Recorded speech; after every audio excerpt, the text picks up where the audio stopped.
Nothing can kill a hiking trip faster than a dead battery. My backup battery failed 4 days into a 9-day mission to one of Tasmania's wildest areas, and I'd never want that to happen again. So in this video, I'm going to show you my complete ultralight power and lighting setup, the exact gear I use to stay charged and safe on multi-day hikes. Now, not from that past trip. Plus, I'm going to give you the key choices to tailor it for your trips. Why electronics are a pain. Now, before we get into the how, here's the why. Many modern hikers carry way too much power, or things that need power. Oversized battery banks, extra chargers, and half of it never leaves the pack. Then there's the one device to rule them all problem. Maps, communications, camera, even your book or music playlist all live on your phone. One failure and your whole trip plan can unravel. I've seen it happen. Picture this.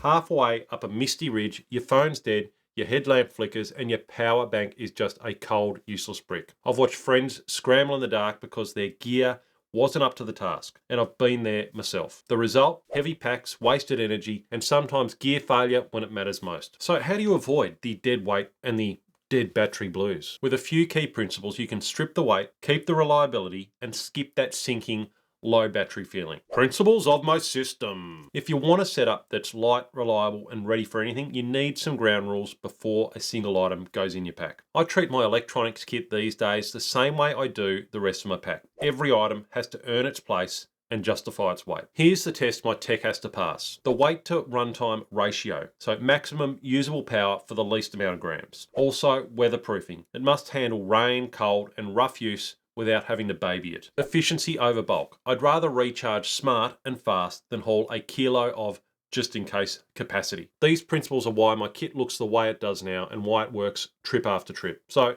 let's walk through the gear that passes every one of them. My core kit. After years of swapping, testing, and ditching duds, I've landed on a core kit that earns its spot every time. And for power banks these days, well, it's the Nitecore range, and for shorter trips in particular, the Nitecore NB20 Gen 3 battery. With a carbon fiber reinforced shell, it is incredibly light, only weighs this much according to my scales, but it's tough enough to survive everything I can throw at it, and I throw a fair bit at this sort of stuff. It has IPX5 weatherproofing, so it can take rain splashes and Tasmanian mud without any issues at all. And the 10,000 milliamp hour capacity with a 22.5 watt fast charging is enough for multiple phone top-ups without long wait times. Charges stuff pretty quick. It also has some simple LED indicators and an auto hibernation mode to save every bit of juice when you're out on a trip. And for longer trips where I'm going out for sort of 4 or 5 days or a week or more, I combine this with the NB20 Gen 3 battery, which has double the capacity. When you're chewing through the juice using phone and other electronics, it's nice to have peace of mind knowing I have plenty of battery. And I know for a 9 or 10 day trip, this combo would serve me really well. Now, I used to carry heavier anchor batteries, but this setup gives me the same or better performance at a fraction of the weight. And it's been flawless so far in the cold and the wet. For lighting,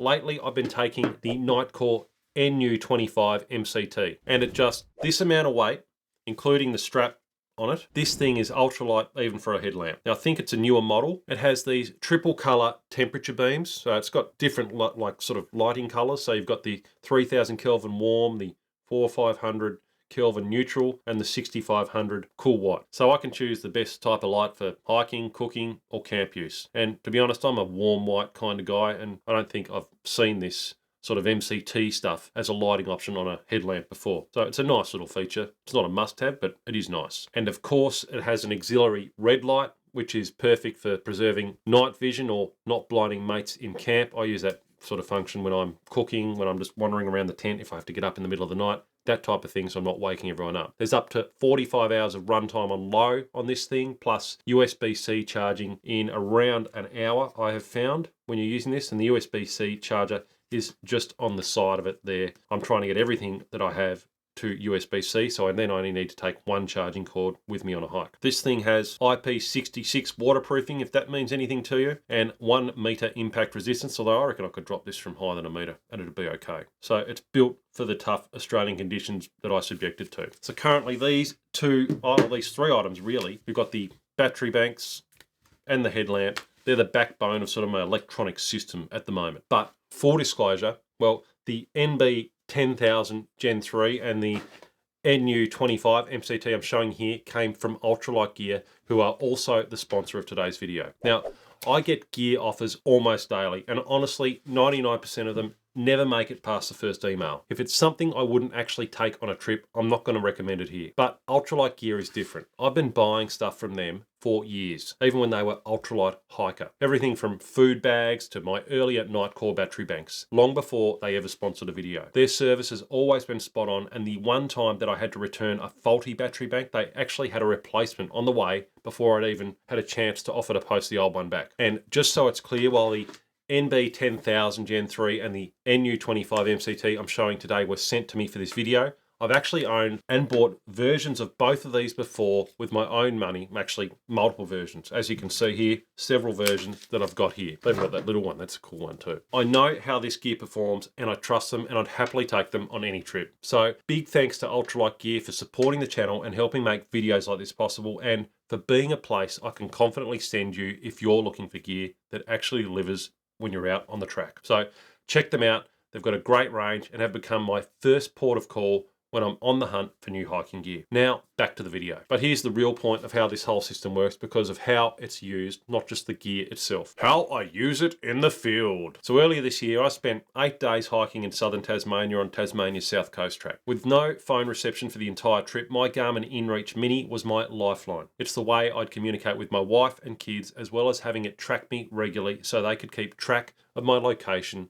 just in case anything went wrong. Now, you can type messages directly on the Garmin InReach, but pairing it with your phone makes it far, far easier. Add in filming and daily photos, and my phone battery and InReach battery became mission critical. The year before, on a similar trip, my old backup battery died after the first few days, and that meant strict battery rationing, only turning my phone on when absolutely necessary, and that's not fun when you want to capture the walk with videos and photos from your phone. But on the trip this year, I carried the NB20000 and the NB10000 as a lightweight extra. The result, I finished without touching the smaller backup bank and used my phone freely the entire trip. I wasn't worried about battery the entire time. As it was autumn and the days were short, the lighting mattered just as much. On the South Coast track, our first day started late, about 4 p.m, so we knew we would finish in the dark. Now, that track shifts from forest to beach to forest, and without good light, it can turn risky quickly. Now, the NU25 that I took on this trip, well, it lit the trail perfectly. It gave me a wide spread for camp setup, and the red mode let me cook without attracting every moth in Tasmania. We passed another hiker without a headlamp, and they were clearly not enjoying themselves. The takeaway,